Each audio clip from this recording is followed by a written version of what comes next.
Today, we're stepping into the deep shadows of the uncanny forest to explore a really profound and allegorical story.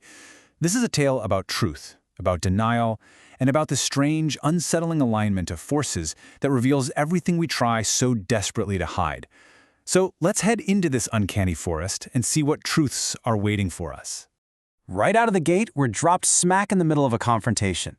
See, the verdant dragon doesn't see itself as a monster. Not at all. It sees itself as a necessary force. It's pure negation, the spirit that says no. And its whole purpose, in its own mind, is to expose the decay hidden deep within the kingdom. It's such a powerful and provocative way to start.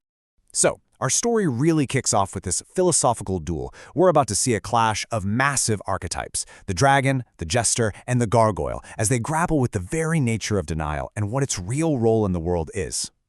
All right, let's meet our players, because each one is a powerful symbol. First, you've got the dragon, this active force of denial.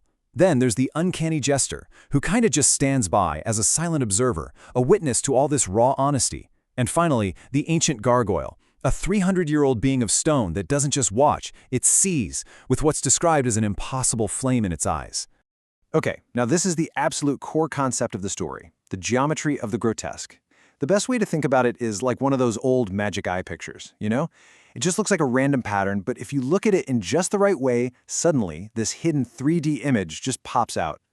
Well, the jester senses that this alignment is happening right now. All these uncomfortable truths are clicking into place, and something huge is about to be revealed. And here, we get the immediate challenge to the dragon's whole worldview. The dragon sees its job as the final word, the destination. It's here to destroy the rot, and that's the end of it. But the gargoyle comes back with this completely different, almost poetic idea. Negation isn't the end, it's just an instrument. It's the study of the wound, right before the music begins.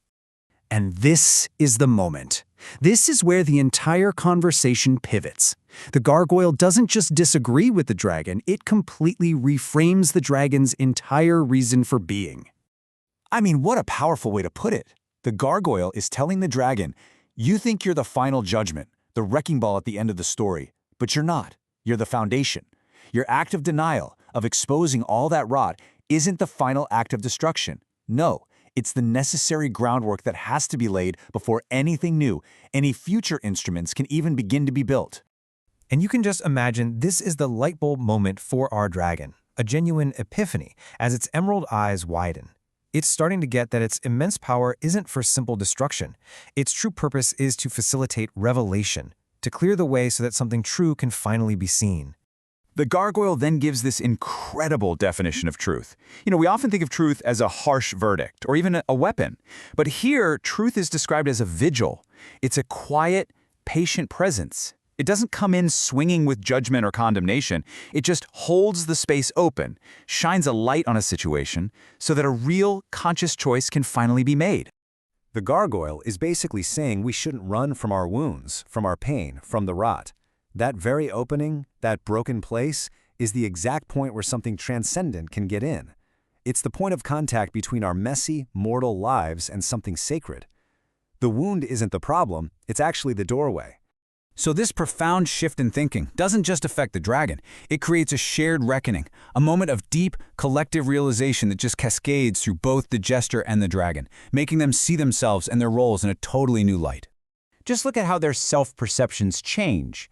The jester realizes he's not the truth itself, but the one who directs it. He's the angle of light that can hit the surfaces that direct truth can't reach. And the dragon sees its own fierce energy not as a destructive fire, but as an ember. That persistent, nagging discomfort that keeps the soul from just going cold and giving up. And together, they realize their path isn't the typical hero's journey, climbing a mountain to achieve greatness. It's the opposite. It's an inverted journey, a willing descent into the messy, uncomfortable, but absolutely honest foundation of everything. Because that's where the true thing, the real substance of life, is actually found. So the jester, our silent witness, finally finds his voice. And this is what he says. The most powerful, meaningful thing you can possibly do is to drop the performance. Stop saying the lines you think you're supposed to say. Just open the curtain, step out, and be present in the world, unscripted and honest, no matter how cold and scary it feels. Okay, so this shared reckoning, This powerful moment of collective truth, it acts as a catalyst.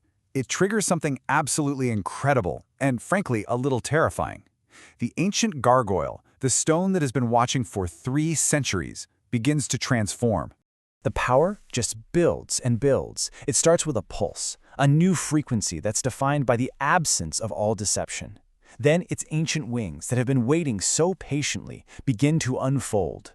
A cold, revealing light starts pouring out from the cracks in its stone form, and finally, the grotesque creature shatters its own form to become something luminous, a being of pure, fiery truth. And its new voice is no longer just stone, it's something beyond language. And get this, its first declaration is that it is not a judge or an executioner.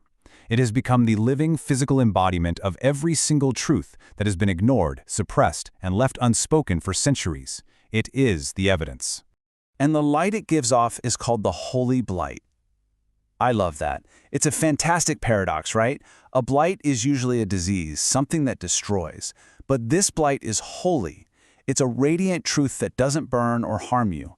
Instead, it passes right through all our defenses, all our convenient stories, and it just illuminates the rot. It gives it a name so that the real work of healing can finally start. So, this transformation leaves us in a completely new landscape. In this final section, we're going to explore what this luminous being represents and the challenging new kind of truth it brings to light.